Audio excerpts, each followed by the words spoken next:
Hey, what's up, YouTube? How you guys doing today? I'm doing pretty good. Pretty busy day, but I'm trying to make some time here to get out another video for you guys. Today's topic, bugging in or bugging out. What is your priority? I guess everybody has their own opinion, but I feel that bugging in is more of an importance. But bugging out, I do feel, has its importance too, as in what you prepare for. I kind of did like a 70% bug in, 30% bug out, type deal when it came to buying things and preparing for different things. Normally, I would end up buying food, like rice or Mountain House or pasta or honey or something like that. To go toward my bug-in plan. But then I would buy stuff that was reasonably priced and on sale for the bug-out plan. Like, hey, here's an Ozark Trail handsaw, for $7, at Walmart. I'd pick it up, And eventually here, what I've been able to do is start getting rid of the lesser quality items, I guess you could say, and I've been buying the better quality items. Like a good example was that Ozark Trail handsaw. Just recently, I changed that out, and I got a Silky Pocket Boy, which hands down is way, way better. Way better of a product. But, no, just you want to try to focus on the bugging in first, because bugging in, you don't want to have to leave your home or wherever you're going, because that puts you in a state of vulnerability. You know what I mean? Because you don't have any shelter, you don't have any cover. It puts you into exposure with the elements and stuff like that. So definitely try to figure out a bug in before a bug out. But in my opinion, slowly work on the bug out along with the bug in, if you get what I'm saying. But there's a lot of stuff, that you can pick up at a reasonable price, to start a bug in. Stuff like Mountain House has sales quite a bit. I'm a fan of Mountain House. I pick up a lot of that. But then also I like to buy rice. Rice, putting it in 5-gallon buckets, or even coffee cups, or coffee cans, I'm sorry. I think the smaller containers, I think you're better off with, because you have to think, how long is it going to take you? Well, depending on the size of your family, how long is it going to take you to use up a 5-gallon bucket of rice?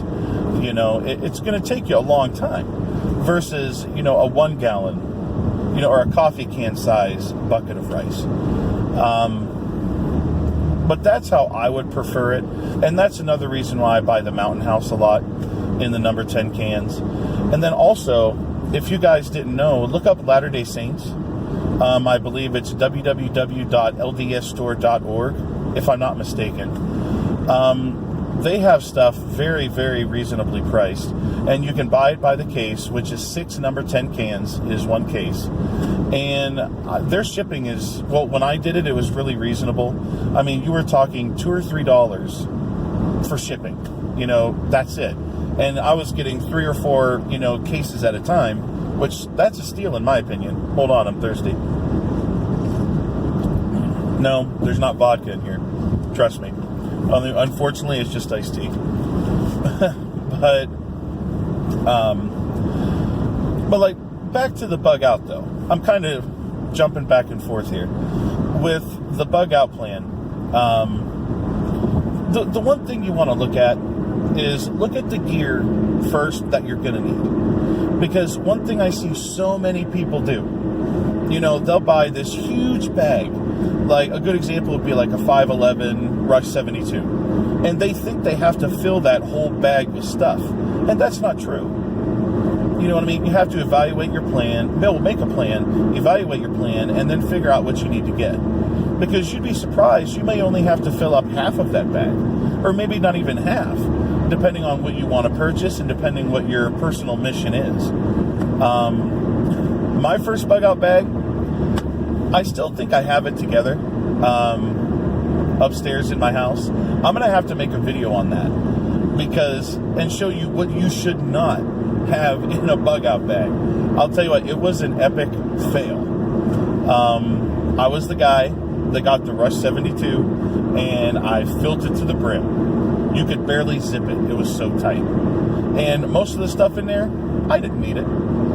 But, excuse me, I bought it, because I was watching so many channels, like on YouTube, and reading so many articles when I first got into prepping. It's almost like a prepper overload, like you have all these people telling you all these different things you need to get, and it's not true. You don't need to get all these things that they say. Just go after, you really have to look and see what you need. You know what I mean? Like, I guess a good example would be a gun, a handgun. Are you going to be, what's going to be better for you? The 44 Magnum revolver or, the Ruger LCP 380, that you can have one clip ready to go and have a few more clips. Obviously, well, in my opinion, the Ruger LCP would be the way to go. But, like now, what I have for my bug out bag, I have a Maxpedition Gray Falcon. I love this bag. Eventually here, I'm going to make a bug out bag video for you guys and show you what I have in my bag. But definitely, I want to make you my first bug out bag to show you what you should not have in your bug out bag. I'm going to switch back now, switching gears, back to bugging in. The two most important things that you need to have is water and food. And a lot of people, I think, kind of blow water off. Like, oh, I'm not going to have to worry about that because I have this Life Straw or I have this Sawyer Mini, filter. No.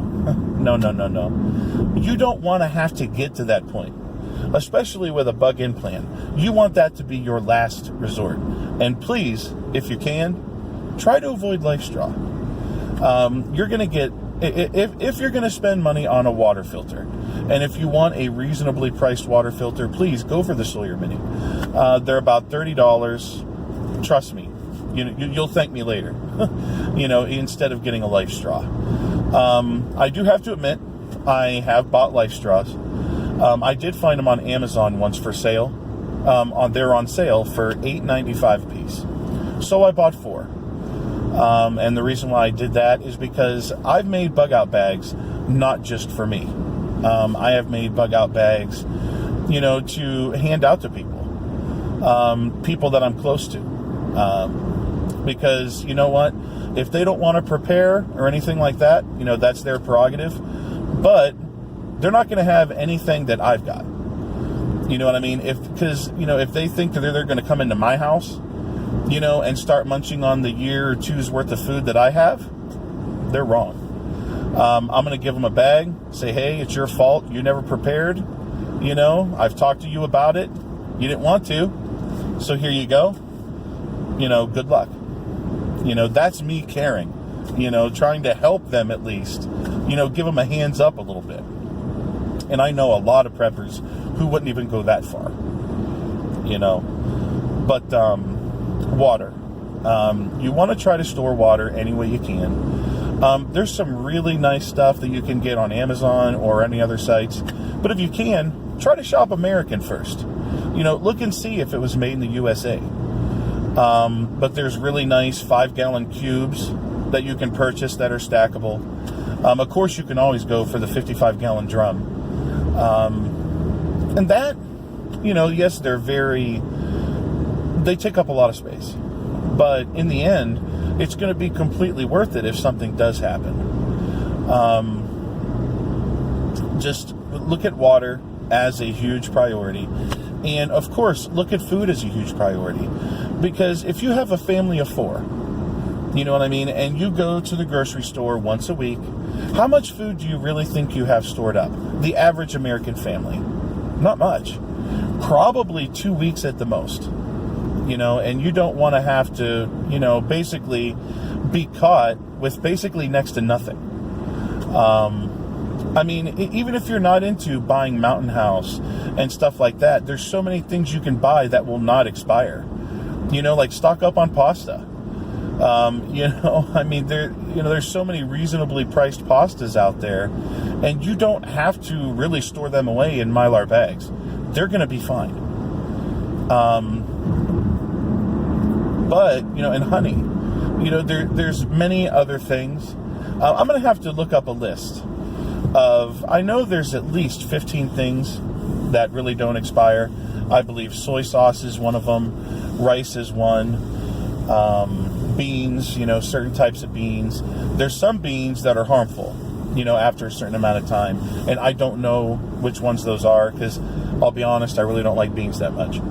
The only beans I really like are refried beans. But I should probably start liking beans just in case. Excuse me. But, yeah, I mean, just, you know, start worrying about, you know, water, food. Once you get at least, you know, a 6-month supply of food and water, start looking into security. You know, security would be the next important thing. You know, go get yourself a firearm, whatever it may be. But the most important thing is get yourself the training that you need for that firearm. Because there's so many people that'll buy all these different guns, stuff like that, but they don't get the training. They barely even know how to pull the trigger. You know, because you only need one gun. And if you're experienced with that one gun, you're going to be dangerous compared to the other people that have, oh, I got 100 guns in my closet. Oh, yeah? Well, tell me what this one does. Oh, I don't know. You know, and that's how it is most of the time. You know, because they can't remember what they even bought. But, you know, start working on security. Start looking up ways to basically make your home a fortress. You know, if you're going to use your house to bug in, you know, if you haven't already, you know, decided for, you know, on a bug out location. There's a lot of people I know that, you know, they're not staying at home for bugging in. They're going to their bug out location to bug in, and whatever you want to do, you know, that's fine. Me, I'm trying to stay at home. You know, and if somebody tries to walk in my door, well, as Mr. T would say, I pity the fool. You know, if they try to come in uninvited. But I just wanted to talk to you a little bit, you know, about bugging in, bugging out.